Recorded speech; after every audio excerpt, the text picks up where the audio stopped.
नमस्कार दोस्तों। एक और नई ज्ञानवर्धक वीडियो के साथ हाजिर हैं। भगत सिंह की जिंदगी से हम क्या सीख सकते हैं, तो आइए जानें।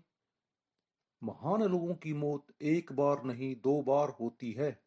पहली बार तब जब उनके प्राण शरीर को छोड़ देते हैं, और दूसरी बार तब जब हम उनके जीवन से सीखना छोड़ देते हैं। सरदार भगत सिंह की जिंदगी और उनकी मृत्यु दोनों को मैं दुनिया का महानतम साहित्य मानता हूँ।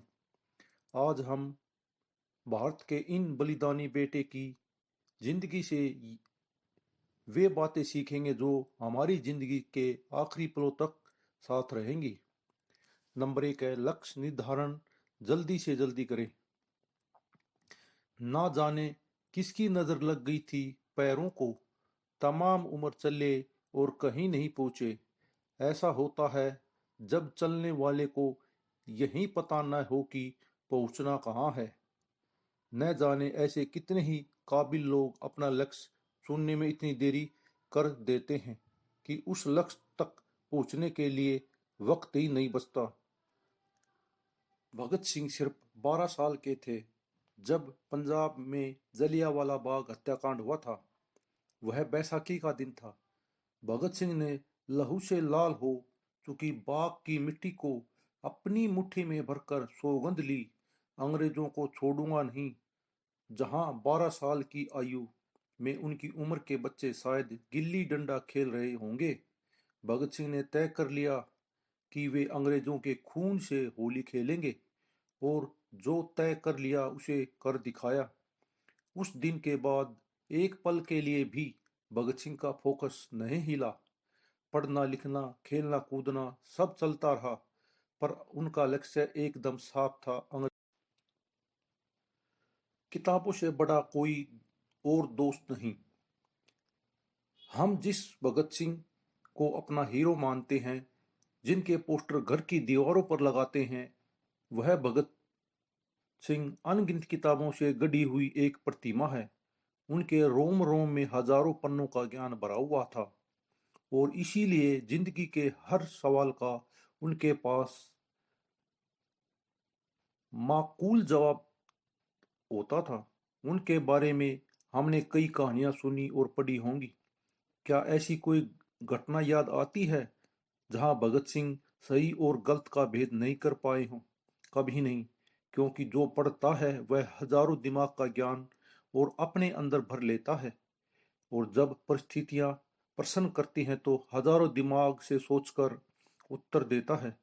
भगत सिंह बचपन से ही किताबों की ओर झुके हुए थे। महापुरुषों की कहानियां, प्रेरक कहानियां, क्रांतिकारियों के बारे में पढ़ना उन्हें खास तौर से पसंद था। बड़े हुए तो उन्होंने अपने पढ़ने का दायरा और भी बढ़ा लिया।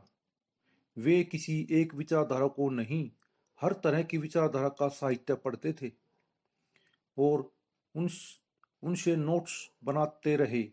भगत सिंह जेल में थे तो लेनिन को पढ़ा, तो सावरकर को पढ़ा, मार्क्स को पढ़ा, तो स्वामी विवेकानंद को भी पढ़ा। सावरकर की लिखी हुई किताब हिंदू पद पातशाही तो भगत सिंह ने बड़े गर्व से पढ़ी थी। मौत निश्चित है तो उससे डरना कैसा। लाहौर सेंट्रल जेल में भगत सिंह अपनी बैरक में कैद हैं। फांसी का हुक्म सुनाया जा चुका है। तारीख नजदीक आती जा रही है।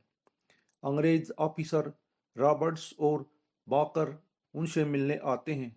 कहते हैं, माफी मांग लो भगत सिंह, जान बच जाएगी। चिट्ठी लिख दो ब्रिटिश सरकार को, कह दो कि तुम अपने लिए किए पर शर्मिंदा हो, और हम भूल जाएंगे कि तुमने असेंबली हॉल में बम फेंका था।